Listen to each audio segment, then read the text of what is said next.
Filho de peixe, peixinho é. Pau que nasce torto, nunca se endireita. E outros tantos aforismos que aprendemos ao longo de nossa jornada cotidiana e, por que não, científica. Vamos falar de inatismo.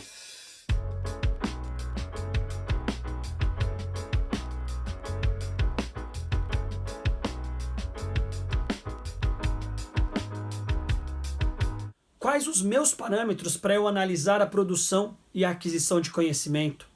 Quais são as minhas referências que me norteiam e fazem eu acreditar ou duvidar do potencial humano? O que me norteia para eu falar sobre o desenvolvimento humano, seja eu pai, educador, gestor? Para tentarmos uma aproximação dessas questões todas, eu proponho a reflexão em um outro bloco de perguntas. Enfim, qual é a minha concepção de ser humano? Qual é a minha concepção de aluno? Como eu enxergo o desenvolvimento do humano? Isso é muito importante porque diferentes maneiras de analisar o desenvolvimento humano se traduzem nas relações sociais em diferentes maneiras de analisar e interpretar a produção e a aquisição de cultura, de conhecimento. E dependendo da maneira que eu enxergo o desenvolvimento do humano, vai interferir diretamente na maneira como eu vou agir sobre esse humano.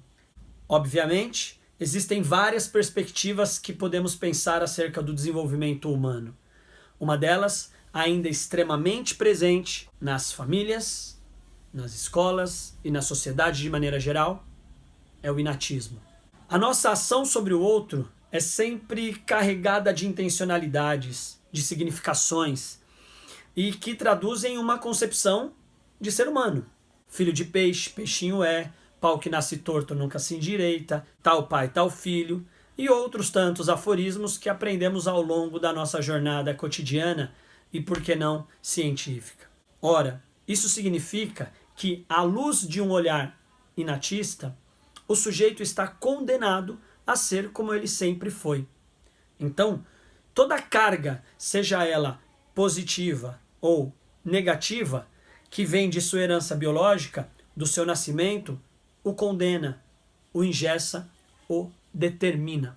E ao longo de sua caminhada escolar, familiar, de círculos sociais, sejam eles quais forem, saudáveis ou deletérios, o sujeito aprende e se convence de que não nasceu para isso. Não tem o dom para aquilo outro. Só nasceu para exercer esse tipo de trabalho em detrimento de outros que não poderá desenvolver. E esse é um dos pontos nevrálgicos do inatismo. É esse olhar sobre mim mesmo e sobre o outro a partir de dois pontos antagônicos: a possibilidade de mudança e a projeção limitadora. A relação humana, os acessos, o caráter, a personalidade, enfim, ser humano e compreender o humano é algo extremamente complexo, porque o humano é complexo. Mas determinar que alguém é e não está, repito, determinar que alguém é e não está, direciona drasticamente a minha maneira de agir sobre o outro, de investir tempo no outro, ao ensino, dedicar paciência, tolerância. Entender que o humano é defini-lo a partir de um olhar determinado. Entender que o humano está é apostar no potencial de mudança.